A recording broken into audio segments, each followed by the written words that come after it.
Tila ay naging mas professional na ang ating Department of National Defense, dahil hindi katulad noon, na panay bigay sila ng mga impormasyon sa mga kagamitang kanilang binibili o bibilhin, ngunit ngayon, ayon sa kanila ay limitado muna ang mga impormasyon tungkol sa mga kagamitang pandigma ang kanilang ipapahayag sa publiko, ngunit asahan umano na malalaman ito ng publiko sa tamang panahon.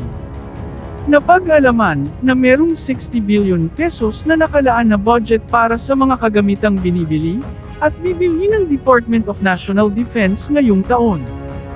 Base sa budget para sa Department of National Defense sa kanilang AFP Modernization Program ngayong taon, ay nabayaran na nila ang mga multi-year obligation nila ngayong 2024 para sa mga pangunahing mga malalaking mga proyekto ng AFP Modernization Program, tulad ng ginagawang 2 corvette, 6 na offshore patrol vessels, ang mga long-range patrol aircraft, karagdagang mga bagong C-130 Hercules, at mga bagong Black Hawk at Bell 412 helicopters.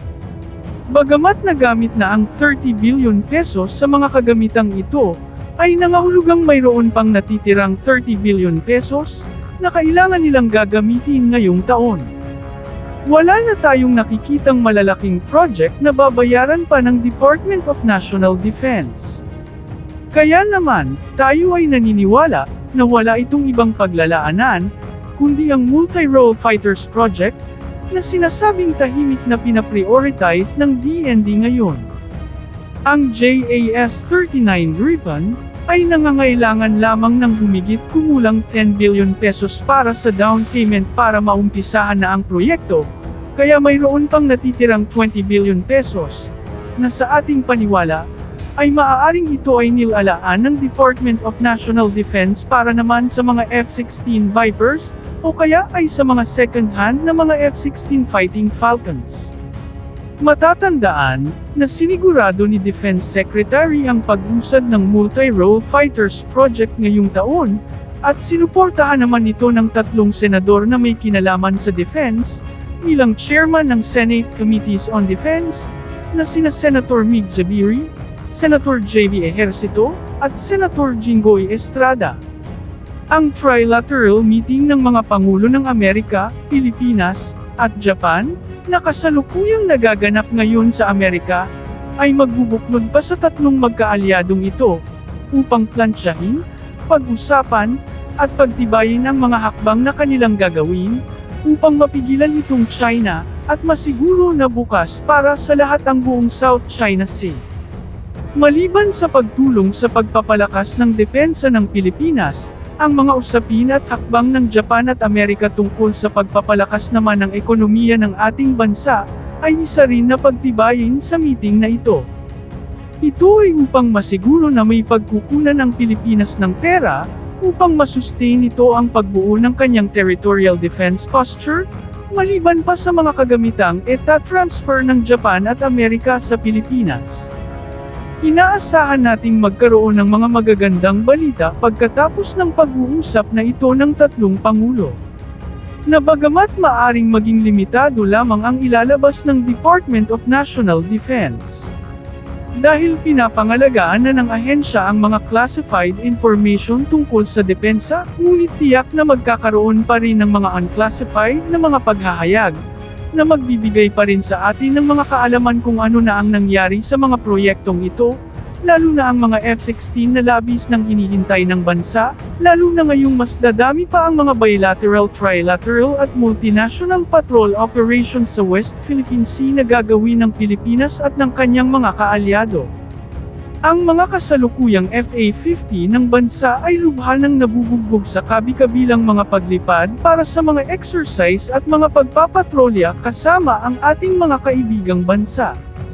Pinangangambahan ng mga Air Force na mas lalong bababa ang lifespan ng mga eroplanong ito. Bagamat ito ang purpose kung bakit bumili ang Pilipinas ng mga FA-50, upang magiging transition period ng Pilipinas bago mag-operate ng mga multi-role fighters, ngunit sa nangyayari ngayon, ay ang mga FA-50 ay ang siyang nagiging primary combat aircrafts, at nagiging primary patrol aircraft at ginagamit pa sa mga exercises. Sinisimula na naman ngayon ng Pilipinas at Amerika, ang Cope Thunder Exercise na isang basic aerial combat and maneuver exercise na ginagawa taon-taon ng dalawang bansa bilang magkaalyado, upang masigurado ang kakayahan at kasanayan at operability ng dalawang bansa sa oras ng pangangailangan. Mapapansin na hindi na F-15 o F-22 Raptors ang ginagamit ng Amerika, kundi mga F-16 Fighting Falcons na siyang maaaring makukuha ng Pilipinas mula sa kanila. Kaya parang pagsasanay na rin ito at paghahanda ng Pilipinas, para mapag-aralan, kung paano gagamitin ang F-16 Fighting Falcons sa labanan. Ayon sa huling ulat, ang Block 50 ay ang siyang version na malamang na makukuha ng Pilipinas. Samantala, kumpirmadong ang Philippine Air Force ay magpapadala ng mga FA-50 Fighting Eagle sa Australia para sa Exercise Pitch Black 2024 sa darating na Hulyo. Inaasahang aabot sa 4 na FA-50 at isang transport aircraft ang ipapadala ng bansa. Ito ang babasag sa nakasanayang pagiging observer lamang at limited participation ng ating Air Force sa mga nakaraang Pitch Black exercises. Ang desisyon na magpadala ng mga aircraft sa ibang bansa para sa mga combat exercises ay bahagi ng Flight Plan 2028 ng Philippine Air Force. Ang Pitch Black ay isang multinational biennial warfare exercise na pinangungunahan ng Royal Australian Air Force, na ang pangunahing pakay ay sanayin ng mga kalahok sa mga offensive counter-air and defensive counter-air combat sa isang napaka-realistic environment. Ito ay nangangahulugang magsasanay ang mga pilotong Pilipino na aatake at didepensa sa isang halos actual at makatutuhanang aerial battle. Samantala, kakapasok lamang na balita, pinapanukala ng mga senador ng Amerika, ang isang batas na tinatawag na Philippines Enhanced Resilience Act of 2024, o PERA Act, isang batas na magpapalakas at mag-modernize ng alyansang pangdepensa ng Amerika at Pilipinas.